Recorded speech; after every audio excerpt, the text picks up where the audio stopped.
மாத்தூர் மக்கள், இன்னைக்கு ஒரு தரமான கண்டென்ட் இருக்கு, வாங்க பார்க்கலாம். சொல்லுங்க. பேய் இருக்கா இல்லையா? புரியல. பேய் இருக்கா இல்லையா? நம்பலாமா நம்பப்படாதா? இல்ல அதுக்கு ஏதாவது அறிகுறி இருக்கா? நீ பண்றதெல்லாம் பாக்கும்போது தான்டா லேசா நெஞ்சு வலிக்கிற மாதிரி இருக்கு. பேய் இல்ல ப்ரோ. பேய் இல்லையா? தெரியல ப்ரோ எனக்கு. இருக்கா?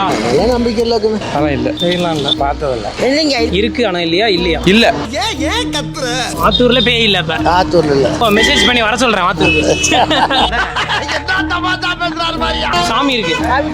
சாமி தான். உங்களுக்கு எத்தனை வயசு ஆகுது? எனக்கு 23 வயசு ஆகுது. 54 ஆகுது. ஓ 65 வயசு ஆகுது. யாராவது பார்த்துன்னு சொல்லியிருக்காங்களா? நிறைய பேர் சொல்லிக்கிறாங்க. நிறைய பேர் சொல்லியிருக்காங்களா? என்னன்னு? அதான் பேய் வந்து மனசால் மேல பிடிச்சிக்கிட்டு ஆட்டுது. அப்ப வந்து அது பேய் வந்து பிடிச்சிக்கிச்சுன்றாங்க. பேய் இருக்கிறவங்களுக்கு இருக்கு, இல்லாதவங்களுக்கு இல்ல. பேய் வெளியில எங்கடா இருக்கு? உள்ளதானே வச்சிருக்காங்க. நம்புறவங்களுக்கு இருக்கு, நம்பாதவங்களுக்கு இல்ல. இல்ல. கல்யாணம் ஆன அத்தனை பேருக்கும் பேய் இருக்குன்னு தான் சொல்லுவாங்க. வீட்டுல பொண்டாட்டி சொல்ல தாங்க முடியல சார். கல்யாணம் ஆயிடுச்சு உங்களுக்கு? இல்ல இல்ல.